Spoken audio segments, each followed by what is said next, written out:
है और किस तरह से बंगाल की धरती पर बंकिम चंद्र चट्टोपाध्याय की जो महत्वता है, जो उनकी पहचान है, उसको बरकरार रखते हुए यहाँ पर देखिए महिलाएं आज अबीर भी खेल रही हैं और दिवाली भी मनाई जा रही है। तो आज होली और दिवाली दोनों एक साथ।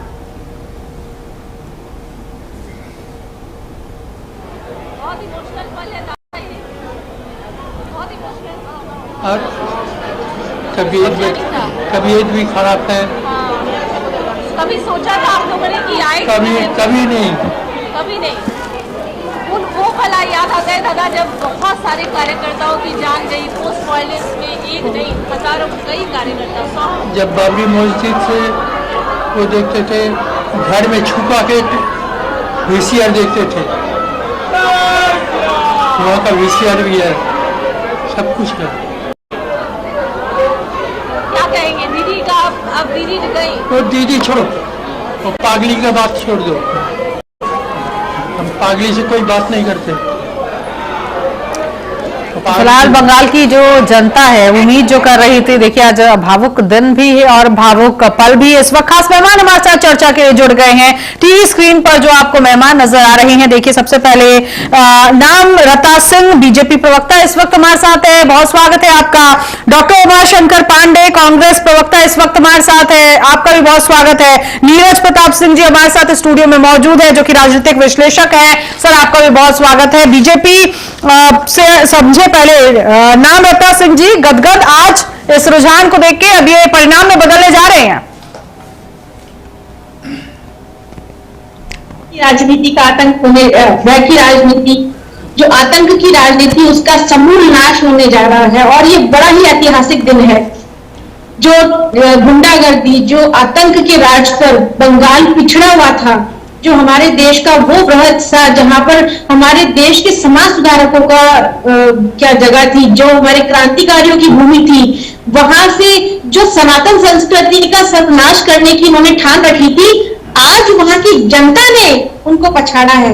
आज वहां की जनता ने इतनी ज्यादा मात्रा में पोलिंग मतदान कर करके अपना पक्ष रखा है और कमल को खिलने के लिए जगह दी है। आज हम कह सकते हैं पूरे भारत में हर जगह वंदे मातरम होगा और हर जगह भारत माता की जय होगी।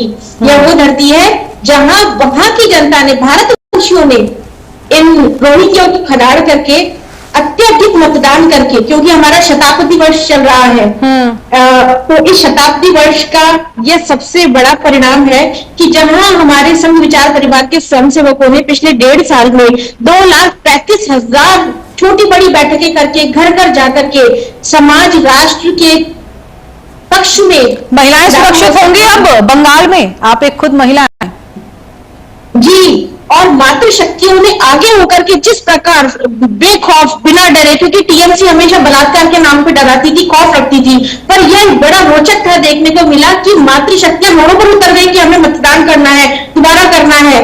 यह बड़ा रोचक था। कह सकते हैं कि जो नारी शक्ति वंदन अधिनियम आया था, नारी शक्ति को जो हमारे माननीय यशस्वी हमारे प्रधान सेवक है नरेंद्र भाई मोदी जी ने जो एक स्वप्न लिया था, आज वह सफल होता दिख रहा है और पूरा भारत उत्सव मना रहा है, क्योंकि बंगाल में भगवा होने जा रहा है, बंगाल भगवामय होने जा रहा है। उमाशंकर जी, अगर केरलम की बात की जाए, इन 5 स्टेट में केरलम में आप लोग आगे बढ़त बनाते हुए दिखाई दे रहे हैं, लेकिन बंगाल से चर्चाएं चल रही हैं कि कांग्रेस कहाँ है बंगाल में, उसका जनाधार कहाँ है। असम में तो आप लोगों ने जी तोड़ मेहनत की थी, असम का भी कोई फ्रूटफुल अभी तक तो परिणाम सामने नहीं आ रहे, रुझान सामने नहीं आ रहे। जी देखिए, निश्चित रूप से असम का चुनाव परिणाम और तमिलनाडु का हमारी मेहनत और हमारी जो उम्मीदें उस पर खरी नहीं उतरी है, ये हमारे लिए आत्म मंथन का विषय है और चिंतन का विषय भी है कि आसाम में लगातार मेहनत करने के बावजूद कांग्रेस पार्टी हेमंत बिस्वा शर्मा को हराने में नाकामयाब क्यों रही है। ये निश्चित रूप से कांग्रेस पार्टी का शीर्ष नेतृत्व इस पर चिंतन और मंथन करेगा। जहां तक वेस्ट बंगाल की बात है, मैं भारतीय जनता पार्टी की साथी को सुन रहा था, ये कह रही थी आतंकवाद का समूल नाश हो गया। जिन लोगों ने डर और आतंक पैदा करके वेस्ट बंगाल के पूरे चुनाव को हाईजैक कर लिया, क्या क्या नहीं किया, बस केवल राफेल उतारने की देरी थी राफेल और उतार देते तो पूरी भारत की सैन्य शक्ति वेस्ट बंगाल का चुनाव जीतने के लिए नरेंद्र मोदी और अमित शाह जी उतार देते। भाषा भी सुनिए, अभी तो वो कह रहे थे 5 मई भारत के गृह मंत्री की भाषा होनी चाहिए क्या?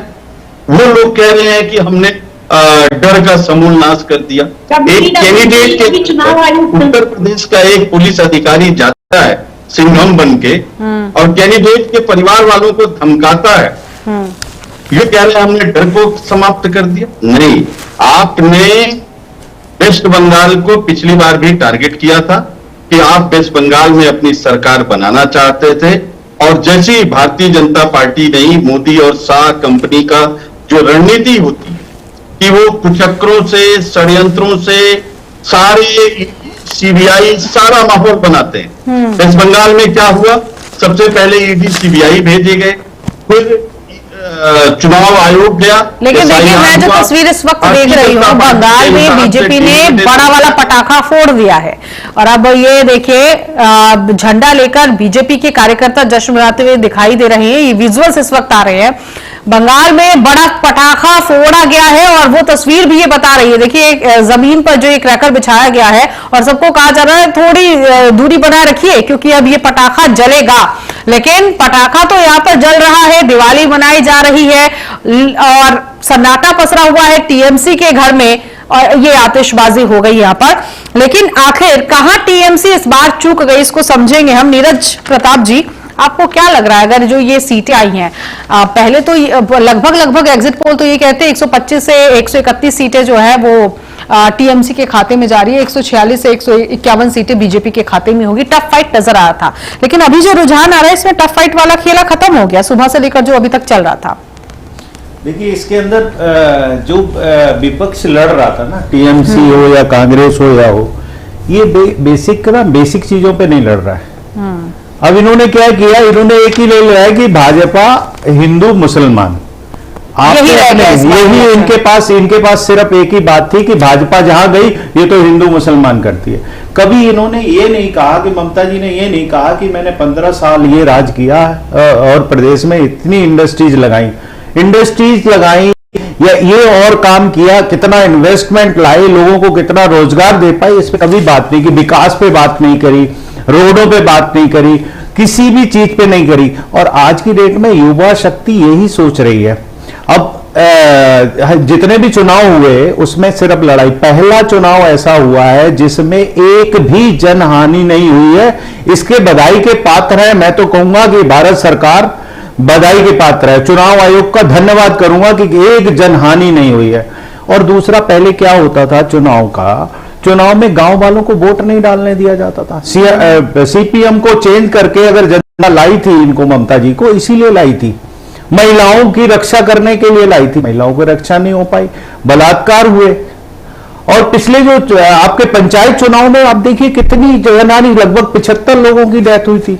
उससे आज तक मैंने अपनी लाइफ में देखा हुआ है कि बंगाल में एक भी चुनाव ऐसा नहीं हुआ जिसमें जनहानि नहीं हुई। पहला चुनाव है जी, तो उस पर बात नहीं कर पाए। ठीक है, एक बड़ी खबर इस वक्त बता देते हैं। पश्चिम बंगाल विधानसभा चुनाव के रुझानों के बीच हंगामा, एक बार फिर से बीजेपी कार्यकर्ताओं ने जमकर नारेबाजी की है। जीत का जश्न बीजेपी कार्यकर्ता मना रहे हैं, लेकिन ममता बनर्जी के घर के बाहर हंगामा हो गया है।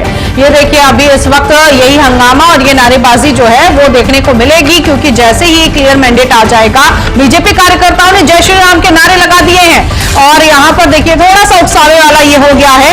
लेकिन बंगाल में हंगामा और नारेबाजी के बीच बीजेपी जश्न मनाते हुए दिखाई दे रही है, ये क्लियर इस वक्त है और इसीलिए यहां पर परेशानी टीएमसी वालों को हो रही है।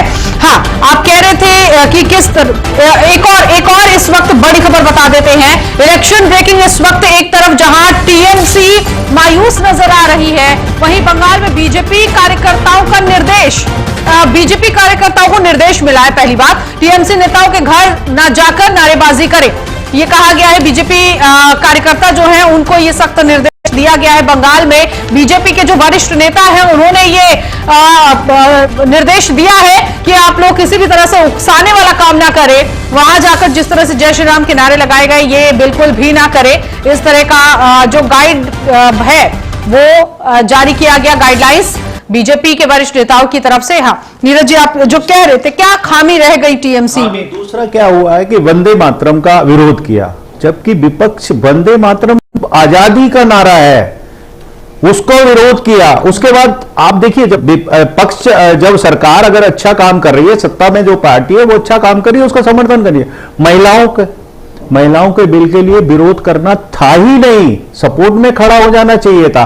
आप पता क्या कर रहे हो, आप अपनी सत्ता नहीं है उसके चक्कर में जनता का बुरा करने पे तेल तुले हुए हो। महिलाओं ने बदला लिया ना, महिलाओं के बिल में क्या अच्छा खामियां थी तो बताते क्या खामियां, पक्ष में क्यों नहीं खड़े हुए? नहीं, ये लोग तो कह रहे थे कि परिसीमन बिल जो है आप लोग क्लियर नहीं कर पा रहे हैं, इसलिए हम उसका विरोध कर रहे हैं। विपक्ष वाले, हम इस बिल का विरोध नहीं कर रहे, लेकिन परिसीमन को लेकर जो घाटा होता दक्षिण में उसको लेकर उन्होंने कहा कि क्लेरिफिकेशन नहीं है, सदन में कुछ भी बात रखी नहीं गई। क्लेरिफिकेशन किस में आई है? आज तक SIR में क्लेरिफिकेशन नहीं आई, किसी में क्लेरिफिकेशन नहीं आई। नामलता सिंह जी,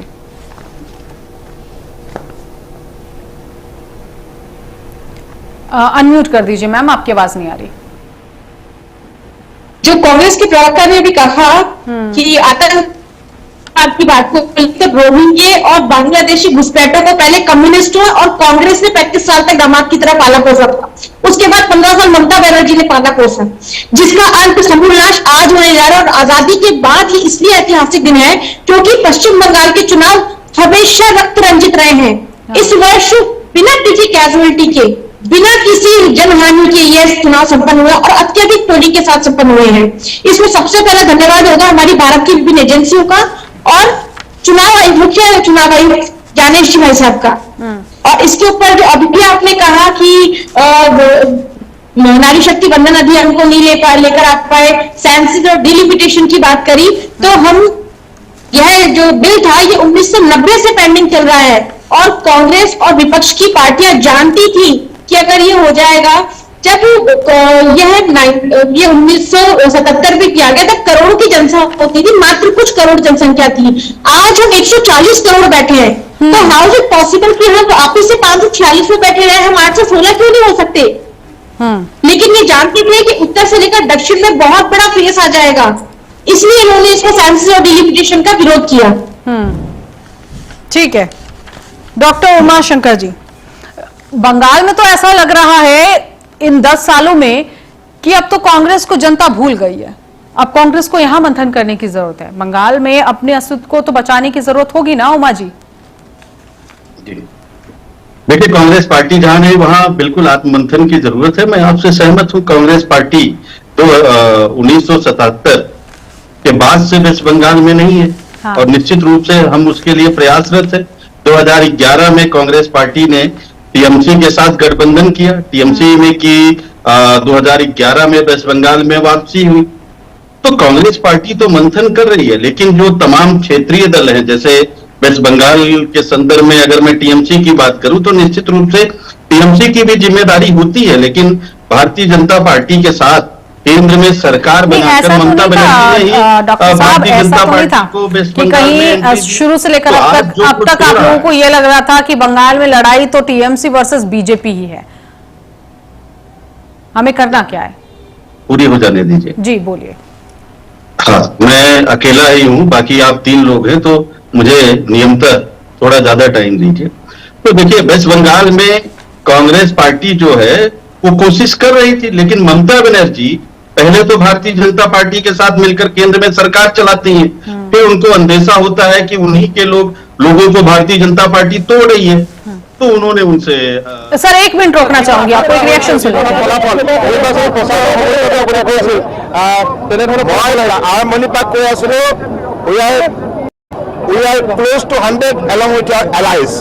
शुरुआत से भी मैं आज भी बोलता हूं, तो यही समिट हुई क्योंकि जी बोलिए। और रही बात, देखिए भारतीय जनता पार्टी वेस्ट बंगाल में कहां है, आसाम में भाजपा कहां है, ये तो आउटसोर्स किए हुए लीडर हैं।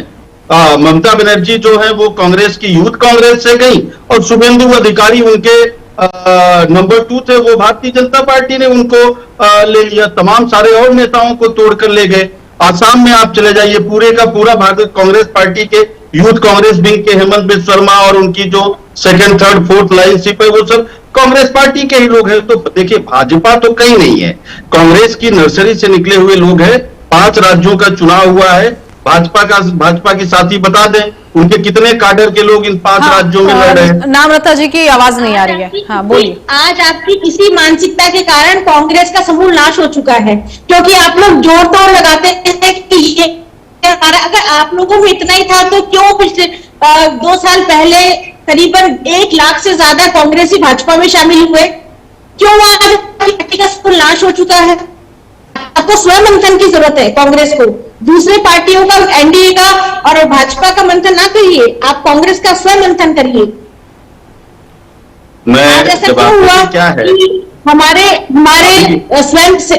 राष्ट्रीय स्वयंसेवक संघ के जो संस्थापक हैं हेडगेवार जी ने अपनी क्रांतिकारी, अपनी पढ़ाई, अपनी शिक्षा दीक्षा इस बंग की धरती से ही ली थी। इसलिए जो मोदी जी ने कहा, मैं जवाब देना चाहूंगा। आज यह बात ठीक है, लेकिन एक चीज और है डॉक्टर साहब, क्योंकि आप कह रहे हैं कि ये आउटसोर्स हैं, इन आउटसोर्स ने भी तो दिखाया ना वहां पर काम करके कि हमें अगर आगे मौका मिलेगा तो हम और बेहतर काम करेंगे, इसीलिए तो जनता भरोसा कर पाई है। कहाँ दिखाया? अभी तो पिछले चुनाव में मालदा की वो घटना याद करिए। इस बार कह रहे हैं कोई हिंसा नहीं हुई। देखिए जहां ये हिंसा करता कौन है? हिंसा भारतीय जनता पार्टी के लोग करते हैं। पिछली बार 2021 के चुनाव के पहले याद करिए दंगे हुए मालदा में, कौन था उसके पीछे? यही भारतीय जनता पार्टी के लोग थे। लेकिन लोग कह रहे हैं सर कि स्टेट गवर्नमेंट क्यों नहीं काबू कर कैसे पा? बोलेंगी तो मैं कैसे बोल पाऊंगा? अगर मैं एक सेंटेंस पूरा करने के पहले आप बीच में बोलेंगे तो आप ही बोल लीजिए। नहीं, मैं आपकी बात में रख रही हूँ कि स्टेट गवर्नमेंट को लेकर this is not the right way. अगर आपको ठीक से बात करानी है तो मैं बोलूं, नहीं तो मैं नहीं। आप तो सर शुरू से ही कह रहे कि आप 3 लोग हैं और मेरा तो आप तीनों की तरफ से आंसर चाहिए ना मुझे। तो आप तो बौखला रहे हैं भाई साहब। बोलिए डॉक्टर साहब, बोलिए। नहीं, अगर आप अनइंटरप्टेड बात करने लगी तो मैं बात करूंगा, otherwise I will leave the debate. नहीं, आप सर अगर क्वेश्चन पुट अप होगा तो आपसे पूछा जाएगा, यही क्वेश्चन भाजपा से पूछा जाएगा। ठीक है सर, आगे बढ़िए, आगे रखिए बात अपनी। एक सेकेंड नामलता जी, सर आप अपनी बात रखिए, बोलिए। ये नाराजगी सिर्फ आज स्क्रीन पर नजर नहीं आएगी, ये नाराजगी अंदर से भी है, क्योंकि जवाब नहीं है सामने, इसलिए ये नाराजगी देखने को मिल रही है। लेकिन नीरज जी ये हाँ, मैं आती हूं, मैम आपके पास आती हूं, लेकिन यही है कि शायद कांग्रेस के भीतर खाने में भी ये खबरें चल रही थी कि एक दूसरे को तवज्जो नहीं दी जा रही है, एक दूसरे को सुना नहीं जा रहा। अभी हाल फिलहाल में कांग्रेस अध्यक्ष मल्लिकार्जुन खड़गे कह भी रहे थे कि जो भी फैसला होगा वो हाईकमान का फैसला होगा, जो भी फैसला लिया जाएगा सोनिया गांधी, राहुल गांधी और मैं फैसला करूंगा। इसका मतलब जितने भी उनके बाद के जूनियर नेता हैं उनकी बात नहीं सुनी जा रही है। तो वो बौखलाहट यहां सिर्फ नहीं थी, इस मीटिंग में नहीं है, इस चर्चा में नहीं है, ये पूरे कांग्रेस पार्टी में, और शायद इसी का खामियाजा पार्टी भुगत रही है। देखिए पहले से ही है ये आपस में इनका आत्मीयता, कोई भी बात होती नहीं है। फिर कहा जा रहा है मंथन करना है, मंथन तो पिछले 4-5 साल में भी किया गया, तब भी उसका निचोड़ नहीं निकला। एक्चुअली पता है क्या, पहले ये लोग सोच रहे थे कि मोदी जी आए हैं 5 साल राज करेंगे, उसके बाद हो जाएगा कुछ।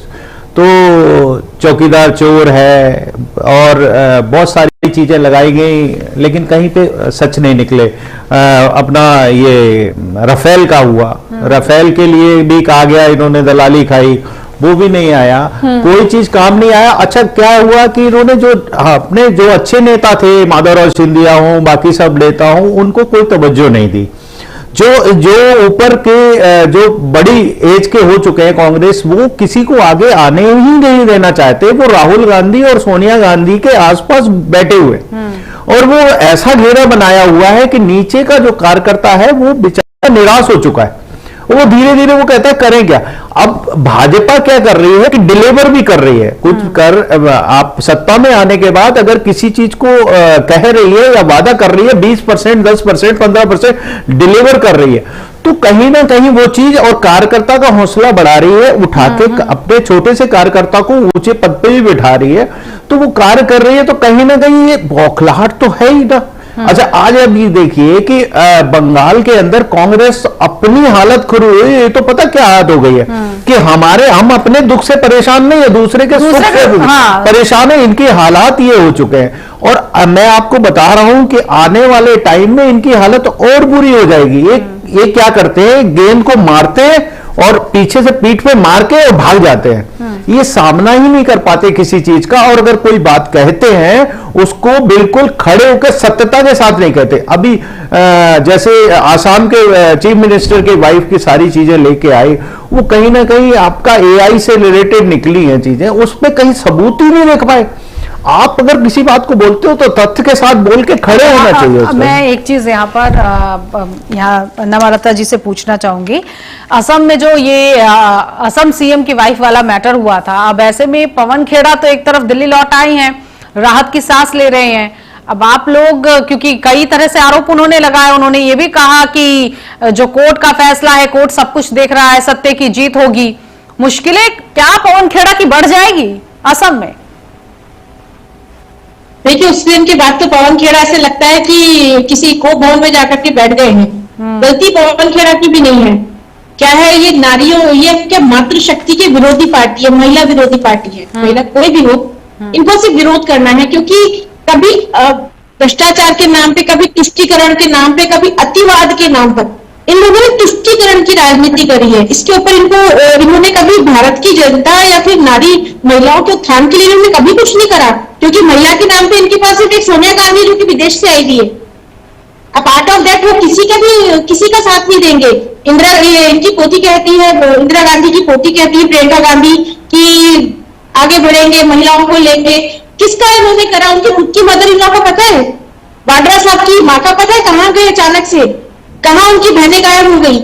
तो जिस पार्टी के अंदर जिन लोगों को इनकी पार्टी में खुद के प्रवक्ता संतुष्ट नहीं है, जबरन दारू पिलाई जाती है, वो दूसरी मातृशक्तियों के लिए इसी तरह करके बयानबाजी करेंगे। ठीक है, बंगाल में इस वक्त सबसे बड़ी चुनौती कानून व्यवस्था, सबसे बड़ी चुनौती सिक्योरिटी, वुमेन सिक्योरिटी बहुत इंपॉर्टेंट है, और बंगाल की जनता इन दोनों पर ही उम्मीद करती है कि जो भी पार्टी, जो भी गवर्नमेंट आए, कम से कम इस पर काम हो। बीजेपी आगे किस तरह से बढ़ते हुए दिखाई दे रही है, क्या तरीका, और सबसे पहले किन चीजों पर काम किया जाएगा? सबसे पहले तो मैं आपके माध्यम से बताना चाहूंगी कि टीएमसी ने जो आतंकवाद मचा रखा था, आज हमारे देश की जो विभिन्न एजेंसियां हैं उनके विश्वास पर जनता निकली है, उनके विश्वास पे सभी ने मतदान किया है। नारियां निकली है, मातृशक्ति रोडों पर अपने मतदान के अधिकार के निकली है, और हमारी जो सीआरपीएफ है अगले 60 दिनों तक बंग की धरती पर बैठी है कि ये थोड़ा सा भी करेंगे और इनको परिणाम भुगतने को मिलेगा। जो टीएमसी के राज में, कांग्रेस के राज में, कम्युनिस्टों के राज में इंफ्रास्ट्रक्चर जीरो हो चुका था। करीबन 7,000 से ज्यादा एमएनसी बंगाल को छोड़ के जा चुकी थी। इंफ्रास्ट्रक्चर जीरो था, कोई डेवलपमेंट नहीं था, कोई कहीं पर भी कुछ भी नहीं था। हम वहां से शुरुआत करेंगे कि जिस प्रकार आज और हमारे मेट्रो सिटीज हैं, उसी की तर्ज पर आज हमारा बंगाल भी आगे बढ़ेगा, सिक्योरिटीज के नाम पे, इंफ्रास्ट्रक्चर के नाम पर, डेवलपमेंट के नाम पर, और मातृशक्तियों के सर्वप्रथम सुरक्षा के नाम पर। आज हिंदुत्व, सनातन संस्कृति की का परचम लहरा सकेगा। हर सनातनी, हर हिंदू वहां पर खुल करके वंदे मातरम बोल सकेगा। उनको धर्म के लिए बदलाव भी करना पड़ेगा। जिस प्रकार वहां पर ये बदलाव करने वाले, धर्मांतरण कराने वाले खुलेआम घूमते थे, सबसे पहले उन पर लगाम कसी जाएगी। माताओं बहनों की सुरक्षा के लिए जिस प्रकार अन्य राज्यों में माताएं बहनें सुरक्षित होकर के आराम से खुली सांस लेती हैं, बंगाल में भी वही वातावरण बनाया जाएगा। और मैं 1 मिनट रोकना चाहूंगी। इस वक्त ये तस्वीरें आ गई है बंगाल से, शायद ये लोग झाल मुड़ी खा रहे हैं और बहुत ज्यादा लाइमलाइट में झालमुड़ी लास्ट टाइम हो गया जब पीएम नरेंद्र मोदी दुकान पर पहुंचते और खाते हैं। वही ये तस्वीरें सुधांशु त्रिवेदी और सभी बीजेपी के वरिष्ठ नेता नजर आ रहे हैं। अश्विनी वैष्णव भी दिखाई दे रहे हैं इस वक्त, और अब से थोड़ी देर में वो रिएक्शन भी आ जाएगा। नाम लिया आ गया। बंगाल की प्रचंड जीत हुई। हमारे प्रधानमंत्री मोदी जी के नेतृत्व में बंगाल की जनता ने तय किया कि इस बार डबल इंजन की सरकार बंगाल में बनेगी, और प्रधानमंत्री मोदी जी के नेतृत्व में बंगाल बहुत तेज गति से आगे बढ़ेगा। और असम में भी भारतीय जनता पार्टी की प्रचंड जीत हुई है, तीसरी बार सरकार बनने जा रही है। जी, लेकिन ममता बनर्जी कह रही हैं अपने जो कार्यकर्ता हैं उनको कि आप पोलिंग बूथ पर जो है टिके रहिए, काउंटिंग बोर्ड का काउंटर पे टिके रहिए, क्योंकि बीजेपी कुछ भी कर सकती है। देखिए, उनको इससे हार की हताशा में डूबी हुई है, लेकिन बंगाल की जनता का बहुत बहुत हृदय से धन्यवाद। उन्होंने प्रधानमंत्री मोदी जी के नेतृत्व को भरोसा व्यक्त किया कि अब वह बंगाल की जनता जानती है कि अब कुल मिलाकर के बंगाल में भी डबल इंजन की सरकार बने, गरीबों का कल्याण हो, किसानों के लिए योजनाएं लागू हो, और इस प्रकार से अब यहाँ पे पश्चिम बंगाल में भी सारी की सारी योजनाएं लगेगी। बंगाल की जनता का अपार जन समर्थन प्रधानमंत्री मोदी जी के नेतृत्व मिला है। सभी देश भर के कार्यकर्ता बहुत खुशी है, प्रसन्न है, उत्साहित है। दीदी का नारा आप लोगों ने दिया था, लेकिन वहाँ की जनता ने भी यही नारा दिया था। यह ममता बनर्जी जी को नहीं समझ में आ रहा था, लेकिन जनता आक्रोशित थी, त्रस्त थी, जंगल राज था, और उनको लग रहा था कि देश का जब विकास हो रहा था, बंगाल का विकास क्यों नहीं हो रहा। इसलिए उन्होंने प्रधानमंत्री मोदी जी के नेतृत्व में प्रचंड बहुमत के साथ भारतीय जनता पार्टी की सरकार पहली बार बनने जा रही है। सेलिब्रेशन हो रहा है बीजेपी ऑफिस में। देखिए, जो रुझान राष्ट्रवाद की तरंग को बंग भूमि में उठते हुए दिखा रहे थे, वो अब ज्वार से तब्दील होकर सुनामी में जा रहे हैं। मैं कह सकता हूं प्रधानमंत्री ने झाल मुड़ी का झार दिखाया था, वो अब ज्वार बनकर बंगाल में राष्ट्रवाद का नया सूर्य और नया कमल खिलाने के लिए आगे बढ़ रहा है। ये वही झालमुड़ी है जिसके लिए ममता बनर्जी ने बोला था कि ये पॉलिटिक्स कर रहे हैं, पीएम मोदी ने जानबूझ के। देखिए, प्रधानमंत्री जी का एक आत्मीय संबंध रहा है पश्चिम बंगाल से, और उन्होंने जन जन के साथ जुड़े रहते हैं, उसका उन्होंने एक स्वाभाविक सहज अभिव्यक्ति की थी। और वहां तो बेलूर मठ के साथ उनका आध्यात्मिक संबंध भी रहा है। मुझे लगता है उसे न समझने के कारण यह स्थिति होती है। भारत और भारतीयता के तत्व को समझना चाहिए, और क्षेत्र, भाषा, वर्ग, जाति में लड़ाने के अपनी टेम्पलेट से विपक्ष को बाज आने का प्रयास करना चाहिए। अब एक लाइन बोलता हूं, गई ममता गया गई, गया साम्यवाद, भारत में अब टूट के चलेगा मोदी का राष्ट्रवाद। बंगाल भी जो है अब बीजेपी की सरकार वहां बनेगी, क्या बोलना चाहेंगे? भारतीय जनता पार्टी के लिए सबसे खुशी की बात है, हमारे प्रथम राष्ट्रीय अध्यक्ष मुखर्जी, जहाँ जन्म हुआ मुखर्जी का, वो बंगाल हमारा है। और आज बंगाल के अंदर जो तुष्टिकरण किया गया, जो अत्याचार किए, सालों साल से भाजपा का कार्यकर्ता नारा देता रहा कि जहाँ हुए बलिदान मुखर्जी, वो कश्मीर हमारा है। तो दिल्ली बीजेपी मुख्यालय से तस्वीरें और रिएक्शंस आप सुन रहे थे, जहां बीजेपी गदगद नजर आ रही थी, झालमुड़ी खाते हुए नजर आ रही थी। और इस बार पीएम नरेंद्र मोदी ने एक अलग ही माहौल बना दिया था झालमुड़ी को लेकर। उसके बाद तो झालमुड़ी ऐसी चर्चा में आई थी कि लोग ये भी पूछ रहे बनती कैसे है, और फिर इसकी कहानी क्या है, इसका इतिहास क्या है, ये सब कुछ भी खंगाला जा रहा था। और बात फिर निर्मला सीतारमण को लेकर भी नीरज जी आ गई थी, क्योंकि बजट सेशन था, उसमें पफ राइस को लेकर भी उन्होंने ऐलान किया था कि अगर खुले में बेचा जा रहा है तो जीएसटी नहीं लगेगा, और अगर पैक्ड है तो 5% का जीएसटी लगाने की बात कही गई थी। तो ये झालमुड़ी भी बड़ी कमाल की है। बिहार में तो इसका बोलबाला रहता है हर शाम को, लेकिन अब बंगाल में भी इसका बोलबाला देखने को मिल रहा है। देखिए, मोदी जी ना कोई चीज ऐसी लेके आ जाते हैं वहां के प्रदेश की, वो उनके अंदर क्वालिटी है, वो चर्चा का विषय बन ही जाता है। आप बिहार में जैसे बहुत अच्छा मखाना बोर्ड का, आज तक पुरानी सरकारें कभी सोच ही नहीं पाई कि मखाना के लिए भी बोर्ड बनाया जाए, तो वो मखाना बोर्ड का भी लेके आ गए। तो उसके लिए जनता वो कहीं ना कहीं ऐसी चीजें ले जाते हैं। अब मछली के लिए यहाँ पे बहुत आ गया, तो उन्होंने मछली बोर्ड के लिए, मछली बोर्ड के लिए बना दिया। उन्होंने कहा मछली के लिए अलग से हम करेंगे। तो अब ये चीजें मोदी जी एक्चुअली क्या देखते हैं, लास्ट में बैठा हुआ हमारा जो देशवासी है कि, लेकिन ममता बनर्जी तो कह रही थी कि ड्रामा किया जा रहा है सब। देखिए अपना ही एसपीजी बिठा दिया गया वहां पे दुकान में। नहीं, अब ये तो अब कुछ भी बोलेंगे, नम्रता जी से रिएक्शन लेना चाहूंगी। दिल्ली बीजेपी मुख्यालय में तो झालमुड़ी खाई जा रही है, बोलिए, अनम्यूट कर दीजिएगा मैडम। सुंदरनगर मेन मार्केट आती है, ऐसा कोई दृश्य अभी थोड़ी देर में देखने को मिले तो कोई नई बात नहीं होगी ये। और जो अभी भाई साहब ने कहा झालमुड़ी के लिए, तो ये स्वदेशी को अपनाओ, जो हमारे संघ के पंच जो हमारी बात कही गई है कि हमारी स्वदेशी चीजों को अपनाओ, ना केवल झारखंड बल्कि लेह लद्दाख में जो एक छुट्टी खाई जाती है। अभी मन की बात में हमारे यशस्वी प्रधानमंत्री मोदी जी ने उस छुट्टी को भी प्रमोट किया। यह प्रमोशन किसी एक खाने पीने की चीज का नहीं था, बल्कि यह भारत से निर्मित जो स्वदेशी चीजें हैं उनको एक्सप्लोरेशन के लिए कहा गया था, ताकि आज की जनरेशन को, आने वाली जनरेशन को हमारी स्वदेशी चीजों का ज्ञान हो सके कि यह हमारे यहाँ से बनाई हुई चीजें, ना कि जो विदेशों का कल्चर ये कांग्रेस और हमारी जो विपक्ष की पार्टी अपनाने को बोल रही थी उससे हम दूर रह सके। ठीक है, इधर तमिलनाडु की भी अगर बात कर लेते हैं नीरज जी, क्योंकि तमिलनाडु में वाकई इस बार जिस तरह से हम देख रहे हैं कि नई नवेली पार्टी है, अच्छा डेब्यू उसने किया, फैन फॉलोइंग तो ठीक है, एक रिएक्शन यहाँ पर आ रहा है बीजेपी की तरफ से।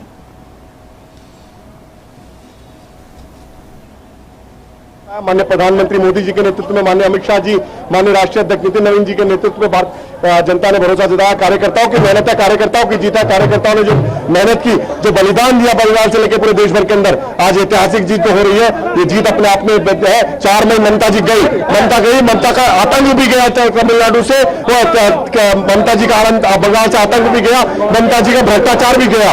देखिए, अब तो ममता जी सवाल उठाते रहेंगे, उन्हें देश के ऊपर सब चीजों पर सवाल उठाती है, सभी लोकतंत्र पे सवाल उठाती है, इलेक्शन कमीशन पे, सीबीआई पे, उनको देश की संवैधानिक संस्थाओं का भरोसा तो है नहीं, इसलिए देश की जनता ने उनको नकार दिया।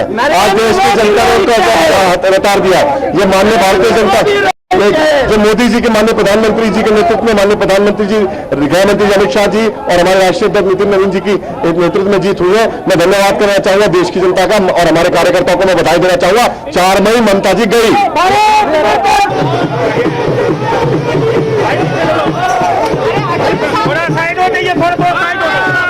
ये ढोल नगाड़े इस वक्त बजाए जा रहे हैं, आतिशबाजी हो रही है और कहा जा रहा है बीजेपी की तरफ से 4 मई दीदी गई और अब बीजेपी गदगद नजर आ रही है। लेकिन ममता बनर्जी लगातार अपने कार्यकर्ताओं को हिम्मत बना रही है। ममता बनर्जी इस वक्त कह रही हैं कि अभी तो आप लोग रुकिए, अभी तो ये रुझान है और हम ही जीतेंगे। ममता बनर्जी, क्या ये स्थिति हो गई है ममता बनर्जी की? क्या इस बॉडी लैंग्वेज को या इस स्टेटमेंट को समझे नीरज जी कि ममता बनर्जी अंदर ही अंदर मान चुकी है कि हम गए, लेकिन बाहर वो बताने की कोशिश कर रहे हैं कि we are strong till now? वो एक्चुअली होता है ना कि खड़े रहना, वो बिल्कुल। अब ममता जी तो पहले दिन से परेशान थी, आज से नहीं।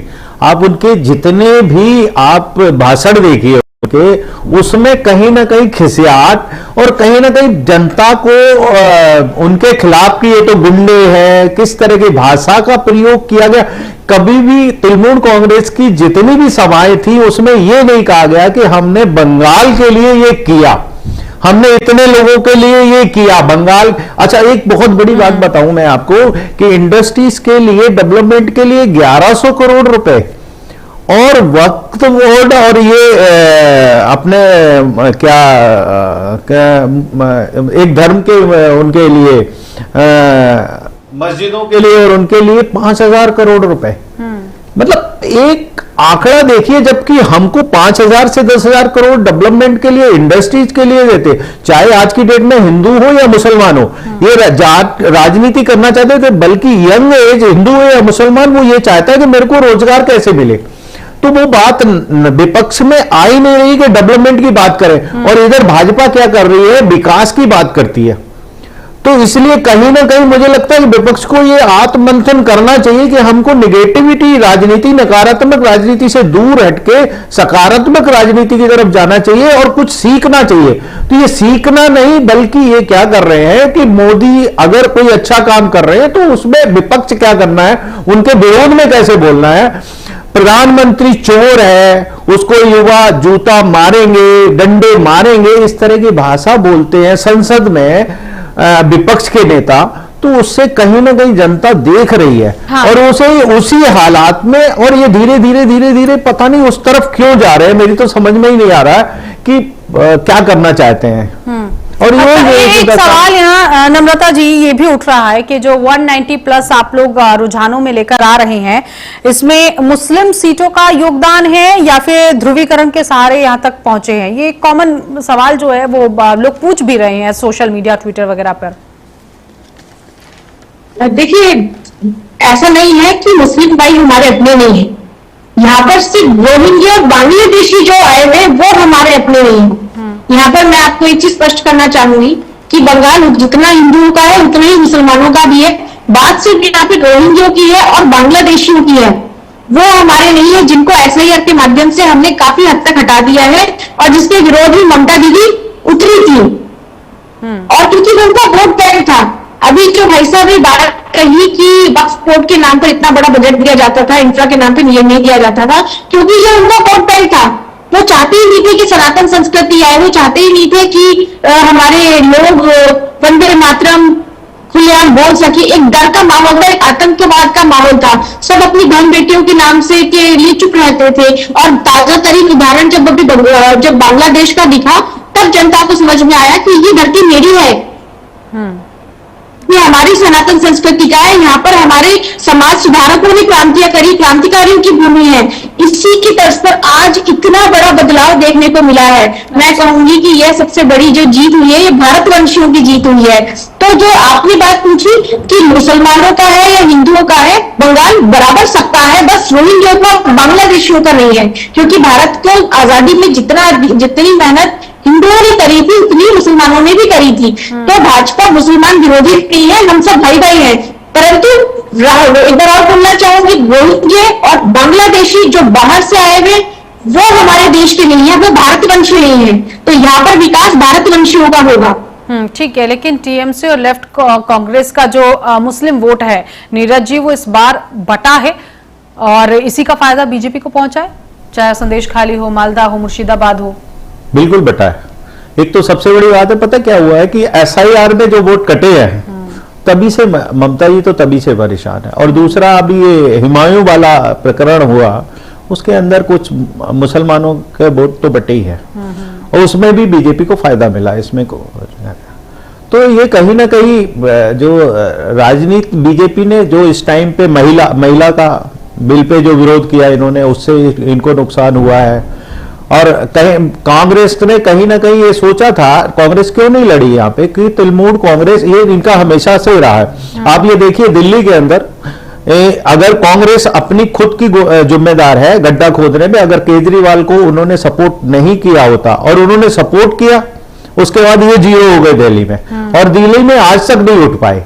तो आज कहीं ना कहीं ममता बनर्जी को किया अपना, कांग्रेस तो हालत खराब होती जा रही है, लेकिन वो भाजपा के लिए कुछ भी करने को तैयार है कि भाजपा ना आए, लेकिन भाजपा उतनी ही बढ़ती जा रही है। उनको पता ही नहीं, मेरे को समझ में नहीं आ रहा है कि एक ऐसा राष्ट्र नेतृत्व है, क्या कर रहे हैं ये लोग।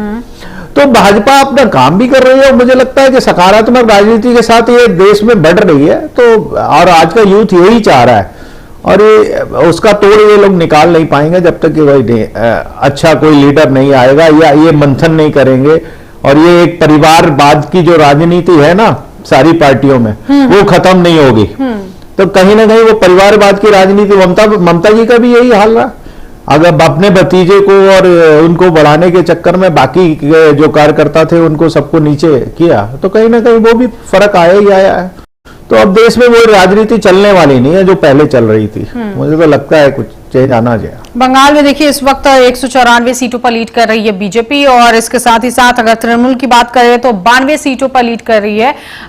रिजल्ट के लिए हमें 1 घंटा और इंतजार करना पड़ेगा, उसके बाद तो फिर ये रुझान है वो परिणाम में। इसमें एक बात मैं कहूंगा कि ममता जी जो कह रही थी कि 200 हमारी आने वाले हैं, तो मुझे लगता है बीजेपी के लिए ही बोल रही थी, उनके मुंह पे सरस्वती बैठी हुई थी कि भाजपा की 200 आने वाली है, कहीं ये बात सच ना हो जाए। भले कुछ भी हो, ममता बनर्जी अभी तक ये कह रही है या अभी भी ये कह रही हैं कि हम ही जीतेंगे, लेकिन ममता बनर्जी मुझे लगता है फर्स्ट फेज से ही, फर्स्ट फेज छोड़ दीजिए, इलेक्शन चुनाव प्रचार के बाद से ही वो भाग चुकी थी कि इस बार तो हमारी सरकार गई। लेकिन इस बीच एक बड़ी खबर अपने दर्शकों को बता देते हैं, जहां एक तरफ बीजेपी जश्न मना रही है तो वही इलेक्शन ब्रेकिंग में ये खबर है कि बंगाल के रुझानों में टीएमसी बीजेपी में फिर कांटे की टक्कर देखने को मिल रही है।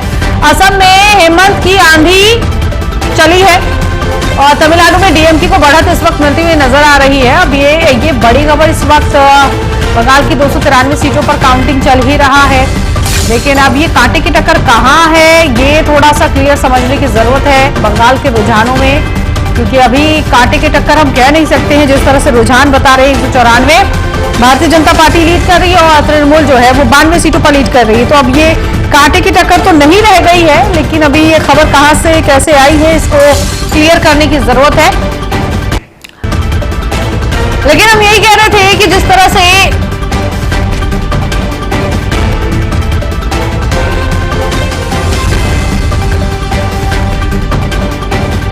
और बड़ी जानकारी इस वक्त मिल रही है, गौरव गोगोई चुनाव हार गए हैं।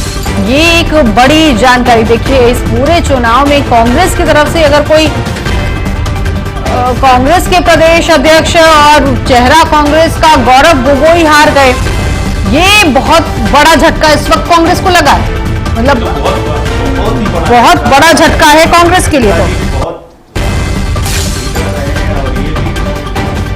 तो ये देखिए जोरहाट से गौरव गोगोई चुनाव हार गए हैं, ये बड़ी जानकारी इस वक्त की आपको बता दें। मतलब कांग्रेस के लिए कम से कम ये था कि वो सीट निकाल ले जाए, लेकिन पहली बात तो ये कि अभी खाता भी नहीं खुला है कांग्रेस का, और ये सीट भी गवा देना जोरहाट का गौरव गोगोई के लिए सिर्फ झटके वाली बात नहीं है, पूरे कांग्रेस पार्टी के लिए, क्योंकि कांग्रेस का प्रदेश अध्यक्ष अपनी ही सीट नहीं निकाल पाया। ये वाकई बहुत झटके की खबर है। जोरहाट सीट बड़ी जानकारी इस वक्त की मिल रही है कि ये सीट से हार गए हैं गौरव गोगोई, और पूरी ताकत उन्होंने लगाई थी। और इससे पहले अभी जो रुझान आ रहे थे उसमें कम से कम गौरव गोगोई 19,000 वोटों से पीछे चल रहे थे। जोरहाट सीट पर बीजेपी के हितेंद्र नाथ ने बढ़त बनाई है। जोरहाट सीट जहां ऐसा लग रहा था कि गुवाहाटी के बाद जोरहाट असम का दूसरा सबसे बड़ा शहर है और कल्चर इतिहास में काफी ज्यादा फेमस है, हॉट सीट भी है ये। जोरहाट विधानसभा सीट पर कांग्रेस पार्टी के गौरव गोगोई और बीजेपी के हितेंद्र नाथ गोस्वामी के बीच ये टक्कर थी, जिसमें जोरहाट के गौरव गोगोई हार चुके हैं इलेक्शन। 12 राउंड की मतगणना के बाद हितेंद्र नाथ को 19,619 वोटों से वो लीड करते हुए दिखाई दे रहे थे। अब यहां पर खबर मिल रही है कि असम की ये जो सीट है और ये हुमायूं कबीर रेजीनगर विधानसभा सीट से आगे चल रहे हैं। ये अब देखिए खबर इस वक्त सामने आ रही है, क्योंकि अब जो रुझान है वो धीरे धीरे परिणाम में भी बदलते हुए दिखाई देंगे। तो दो बड़ी जानकारी इस वक्त की, हुमायूं कबीर रेजीनगर विधानसभा सीट से आगे चल रही है ये खबर, और असम का जो जोरहाट सीट है उसको लेकर खबर मिल रही है कि इस सीट को हार बैठे हैं गौरव गोगोई। जीत को लेकर आश्वस्त नजर आ रहे थे, जीत को लेकर उन्होंने कहा और उनके मन में भी था कि कम से कम ये सीट हम निकाल लेंगे। भले ही हिमंता बिस्वा का जादू चल रहा है, लेकिन ये सीट निकाल लिए जाएंगे गौरव गोगोई, लेकिन ऐसा हुआ नहीं। और अब इस वक्त ये खबर मिल रही है कि इस सीट को वो हार चुके हैं। पुरुलिया की सभी 9 सीटों पर इस वक्त बीजेपी आगे चल रही है, ये बड़ी जानकारी इस वक्त की। तो बिग ब्रेकिंग, जोर का झटका इस वक्त लगा है जोरहाट से। गौरव गोगोई कम से कम यहां पर 43,882 जो वोट है उससे चल रहे हैं और लगभग 19,626 वोटों से वो हार गए हैं। आगे हितेंद्र नाथ गोस्वामी चल रहे हैं, 63,508 वोटों से आगे चल रहे हैं जोरहाट की ये सीट इस वक्त। और असम में भारतीय जनता पार्टी 79 सीटों पर लीड कर रही है। नेशनल कांग्रेस इस वक्त 25 सीटों पर लीड कर रही है। हुमायूं कबीर रेजीनगर विधानसभा सीट से आगे चल रहे हैं। हुमायूं कबीर जिन्होंने अपनी पार्टी बनाई, अपने लोगों को इकट्ठा किया, टीएमसी से अलग हुए और फिर जो बगावती तेवर उनका देखने को मिला जब वो नींव रख रहे थे बाबरी मस्जिद की, तभी समझ में आ गया था कि वो टीएमसी से छिटकने वाले हैं, क्योंकि उनकी और ममता बनर्जी के बीच की बातें बन ही नहीं रही थी, ना बातें मैच कर रही थी। और उसके बाद अब देखिए ये जो नई नवेली हुमायूं कबीर की भी पार्टी है वहां पर नीरज जी, और ये सीट अगर आगे वो निकाल ले जाते हैं हुमायूं कबीर, तो हम कैसे देखें हुमायूं कबीर के पॉलिटिकल करियर को आगे। ममता की तो कहीं ना कहीं ममता जी से नहीं लगी तो उन्होंने डेंट देना ही था और ये डेंट लगना ही था, इसलिए ममता जी को ये पता चल गया था। और कभी ना कहीं ये सोच रहे थे कि अगर हमारी टीम इसमें 2-4 सीटें आ जाएंगी तो हमारी जीत हो जाएगी, तो कहीं ना कहीं हुमायूं हमारे साथ आ जाएंगे। वो जो ओवर कॉन्फिडेंस था ना ममता जी के अंदर, वो ओवर कॉन्फिडेंस लेके गया। तो कहीं ना कहीं वो पोलराइजेशन, इसमें कह सकते हो कि ये पोलराइजेशन हुआ, मुस्लिम वोट उस की तरफ गया और हुमायूं कबीर वहां से आगे चल रहे हैं। लेकिन हुमायूं कबीर जब टीएमसी में भी थे तो अपनी सीट तो निकाल ही ले जाते थे। वहां के लिए तो हुमायूं कबीर तो रेजीनगर विधानसभा सीट हो गई, तो वहां तो हुमायूं कबीर का इक्का चलता ही था। इसीलिए भले वो अलग पार्टी उन्होंने बनाया, मुस्लिम वोटर्स की पसंद भी बने और मुस्लिम वोटर्स के लिए भी उन्होंने एक अलग छाप छोड़ दी वहां पर। शायद इसीलिए आज लीड करते हुए दिखाई दे रहे हैं हुमायूं कबीर। इसमें कहीं ना कहीं एक मुस्लिम कुछ परसेंटेज ऐसा है वो जो अब ना सत्ता में दखल लेना चाहता है। जैसे अब कि हैदराबाद वाले ओवैसी जी हैं, वो कहते हैं मुस्लिम के लिए, उन्होंने जैसे महाराष्ट्र में एक जगह, महाराष्ट्र में वो जीत के आए, वो उन्होंने बल्कि कहा भी है कि हमारा अलग होना चाहिए, हमारा प्रधानमंत्री होना चाहिए। तो कहीं ना कहीं वो पोलराइजेशन वो लोग कर रहे हैं। तो उसी का एक ये हिस्सा है कि उन्होंने अलग रह के पार्टी बनाई और कहीं ना कहीं नुकसान टीएमसी को तो हुआ ही हुआ है इसमें, क्योंकि बीजेपी को तो महाराष्ट्र का बारामती उपचुनाव भी है, इस पर भी एक नजर डाल लेते। देखिए आज रिजल्ट का दिन है बारामती उपचुनाव के लिए भी, और सुनेत्रा पवार, अजीत पवार की वाइफ जो है वो रुझानों में आगे चल रही हैं। तो ये बारामती, महाराष्ट्र की जो बारामती सीट है वहां पर जो उपचुनाव हुआ है उसमें अभी रुझान जो है वो रुझान बता रहे हैं कि सुनेत्रा पवार वहां से आगे चल रही है। और मेरे ख्याल से सुनेत्रा पवार ये सीट निकाल के जाएगी। बारामती अजीत पवार का गढ़ है, अजीत दादा को वहां पर लोग जिस तरह से नम आंखों से उन्होंने विदाई दी, तो ये बड़ी बात यहाँ पर नहीं है। सुनेत्रा पवार के लिए ये कोई टफ फाइट नहीं है इस सीट को निकालना, आसानी से वो इस सीट को निकालेंगे, वो ले जाएंगे, उसको तो लाएंगे उनका। अच्छा, लेकिन एक नजर अब और ये टैली पर भी डाल लेते हैं कि अभी इस वक्त 2 बजने को है और क्या कुछ रुझान कह रहे हैं, क्योंकि अब ये रुझान धीरे धीरे रिजल्ट में बदलने शुरू हो जाएंगे और अब फिर उसके बाद फाइनल रिजल्ट सबके सामने आ जाएगा। इधर बीजेपी गदगद आज नजर आ रही है और बीजेपी के लिए सबसे बड़ी जंग जो बंग की जंग थी, उस जंग को बीजेपी ने पार कर लिया है, उस जंग को जीत चुकी है बीजेपी। रुझानों में इस वक्त हम आपको बता रहे हैं कि बीजेपी जीत चुकी है, लेकिन ये रुझान परिणाम में जैसे ही बदलेंगे जश्न और ज्यादा होगा। बीजेपी मुख्यालय में देखिए आतिशबाजी भी होगी, जमकर पटाखे भी फोड़े जाएंगे, मिठाइयां भी खिलाई जाएंगी, झाल मुड़ी भी खिलाई जाएगी।